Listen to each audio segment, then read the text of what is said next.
இன்றைக்கி பார்க்க போகிற வீடியோ எதை பற்றி அப்படின்னா, திருவாரூர் டிஸ்ட்ரிக்டில் ரேஷன் கடைக்கு சேல்ஸ்மேனுக்கான ரிசல்ட் வந்து அனௌன்ஸ்மெண்ட் பண்ணியிருக்காங்க. அதில் டோட்டலாக எவ்வளோ பேர் செலக்ட் ஆகியிருக்காங்க, அடுத்த ஸ்டெப் என்ன, அதில் என்னென்ன ப்ரொசீஜர் இருக்குது, அதை பற்றி தான் நம்ம பார்க்க போகிறோம். நம்ம வீடியோ இதுதான் நீங்கள் முதல் முறையாக பார்க்குறீங்கன்னா மறக்காமல் சப்ஸ்கிரைப் பண்ணிக்கோங்க, பெல் பட்டன் ஆன் பண்ணிக்கோங்க. அப்போ தான் அடுத்தடுத்து நான் போடுற எல்லா வீடியோவுமே உங்கள்கிட்ட நோட்டிஃபிகேஷனாக வந்து சேரும். அது மட்டும் இல்லாமல் இந்த வீடியோவை நீங்கள் மற்றவங்களுக்கு ஷேர் பண்ணுங்கள், உங்களுக்கு தெரிஞ்சவங்களும் அவங்களும் இதை பார்ப்பாங்க. அது மட்டும் இல்லாமல் நம்ம நிறைய கவர்மெண்ட் வீடியோஸோட அப்ளிகேஷன் ஃபார்மு, அப்புறம் எப்படி அப்ளை பண்ணணும், ரிசல்ட், இதை பற்றின வீடியோக்கள் தான் நம்ம போட்டுட்டு இருக்கோம். நம்ம வீடியோ நீங்கள் சப்ஸ்கிரைப் பண்ணுற மூலயமா தான் நான் அடுத்தடுத்து போடுற எல்லா வீடியோவுமே உங்கள்கிட்ட வந்து சேரும். அதனால் நீங்களும் மற்றவங்களுக்கு ஷேர் பண்ணுங்கள். உங்களை மாதிரி யாரெல்லாம் மற்றவங்க கவர்மெண்ட் ஜாபுக்காக வந்து அப்ளை பண்ணணும்னு நினைக்கிறாங்க, கவர்மெண்ட் ஜாப் போகணுன்னு நினைக்கிறவங்களுக்கு இது கொஞ்சம் யூஸ்ஃபுல்லாக இருக்கும். நம்ம கவர்மெண்ட் வீடியோஸ் மட்டும்தான் போட்டுட்டு இருக்கோம் நம்ம சேனலை பொறுத்த வரைக்கும். அதில் உங்களுக்கு ஏதாவது டவுட் இருக்குது, இல்லை ஏதாவது நீட் இருக்குது அப்படின்னா நீங்கள் வந்து எனக்கு கமெண்ட்டில் சொல்லுங்கள். நான் அதை பார்த்துட்டு உங்களுக்கு எப்படி ரெக்டிஃபை பண்ண முடியும், உங்களுக்கு என்ன கிளாரிட்டி கொடுக்க முடியும் அப்படின்ற எல்லா டவுட்டையுமே நான் உங்களுக்கு கிளாரிஃபை பண்ணுறேன் தெளிவாக. இப்போ வாங்க நம்ம வீடியோக்குள்ளே போகலாம். கவர்மெண்ட் வந்து திருவாரூர் டிஸ்ட்ரிக்டில் ரேஷன் கடை ஜாபுக்கு சேல்ஸ்மேனுக்கு டோட்டலாக 36 பேரை செலக்ட் பண்ணி ரிசல்ட் அனௌன்ஸ்மெண்ட் பண்ணியிருக்காங்க. அதில் 33 பேர் எந்த தடையுமே இல்லாமல் செலக்டட் அப்படின்னு சொல்லி போட்டிருக்காங்க.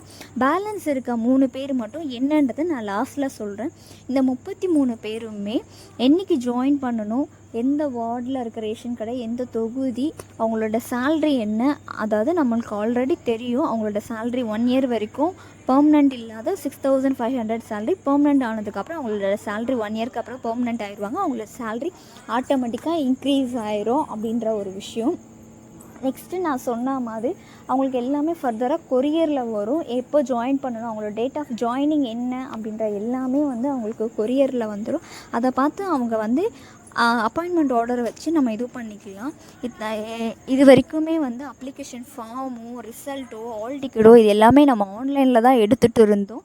இப்போ வந்து அவங்க ஸ்ட்ரெயிட்டாக என்ன சொல்லியிருக்காங்கன்னா கொரியரே வந்துடும் அப்படின்னு சொல்லியிருக்காங்க.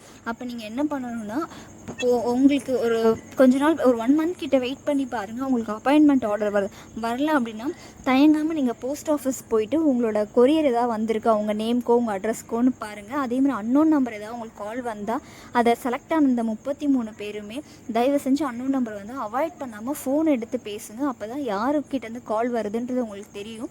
நீங்கள் இன்கேஸ் எடுக்காமல் போயிட்டீங்க அப்படின்னா அந்த கொரியர் தேவையில்லாமல் ரிட்டன் போகிற மாதிரி இருக்கும். அதுக்காக நான் சொல்கிறேன், வேறு எந்த ரீசனுமே கிடையாது. முடிஞ்ச அளவுக்கு அன்னோன் நம்பரை எடுங்க. உங்களோட அப்பாயின்மெண்ட் ஆர்டர் வாங்கிறதுக்கு இந்த 33 பேர் மட்டும் இல்லாமல் ப்ளஸ் அந்த 36 பேருக்குமே என்னோடய மனப்பூர்வமான வாழ்த்துக்கள்.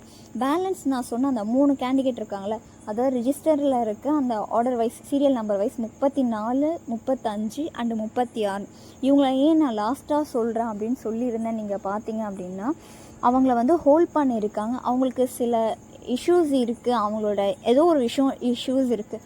ஒன்று அவங்களோட டாக்குமெண்ட் கிளியராக இல்லாமல் இருக்கலாம், ஒருவேளை அவங்க ஊனமுற்றவர்களாக இருக்கலாம், ஏதாவது டாக்குமெண்ட் சப்மிட் பண்ணாமல் இருக்கலாம், இல்லை அவங்க டாக்குமெண்ட் ஏதாவது வந்து பழைய டாக்குமெண்ட்டாக இருக்கும், புதுசாக வந்து ஏதாவது என்ன ரீசன் அப்படின்றது எல்லாமே வந்து பேஜ் நம்பர் 3 நான் கொடுத்துருக்காங்க.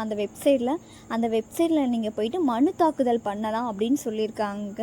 நீதிமன்றத்துக்கு நீங்கள் மனு தாக்கல் பண்ணும்போது உங்கள் 3 பேரையுமே வந்து தற்காலிகமாக தான் ஹோல்ட் பண்ணி வச்சுருக்கிறதா வந்து சொல்லியிருக்காங்க. நீங்கள் மனு தாக்கல் பண்ணுறப்போ மேபி நீங்களும் செலக்ட் ஆகிறதுக்கான சான்சஸ் இருக்குது. அதாவது நியாய விலைக்கடையில் சேல்ஸ்மேனுக்கு நீங்கள் செலக்ட் ஆகிறதுக்கான சான்சஸ் இருக்குது.